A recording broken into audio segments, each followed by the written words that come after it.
Now, we head on to another one here because the ANC is expected to meet with the Democratic Alliance in order to iron out their differences in the Government of National Unity. Now, GNU parties have been at loggerheads on the recent adoption of the fiscal framework, which includes a VAT hike. The Democratic Alliance has approached the Western Cape High Court to interdict that tax increase. Ziniko Mhlaba is tracking the developments then for us. Ziniko, just a little bit earlier, we were talking about, of course, the impasse between the two parties. And it seems as though that they're saying to themselves, ultimately, they don't want the GNU to break apart, even though there may be some within the party that feels like maybe a restart is in order.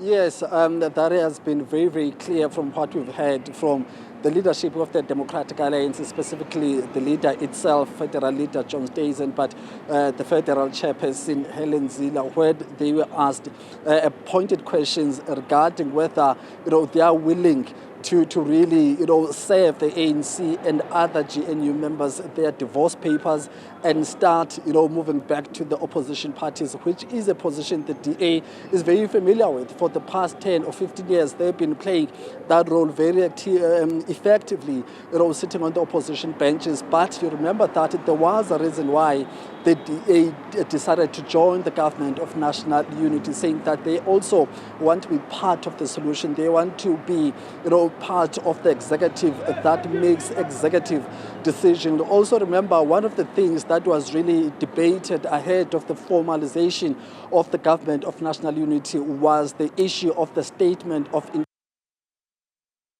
document that guides how conflicting issues are dealt with the parties. And of course, that's what is really being tested at this point in terms of if we disagree as GNU members, what is it that we need to reference, or what is it that we need to go back to really look at what does that document dictate us to do. So that's the situation. However, earlier on, we spoke about some utterances which were made by the Deputy President of the ANC, Mr. Paul Mashatile. So let's take a look, let's take a listen to what Mr. Mashatile said regarding or following that impulse which took place in Parliament, where the DA did not vote for that fiscal framework. The DA walked away, we didn't chase them. They must vote for the budget. There's no government that will exist without the budget, so the ball is in their court.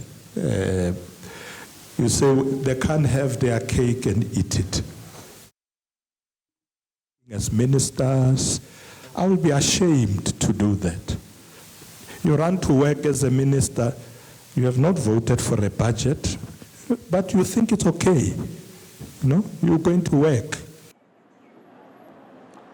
Thus, ANC Deputy President Mr. Paul Mashatile saying that, well, as far as they understand, it was the DA's decision not to vote for that fiscal framework. But he also made mention of the fact that what would that decision mean for those members of the DA who are serving in the executive as members of the executive, but also as ministers. So let's take a listen to what he said regarding that point.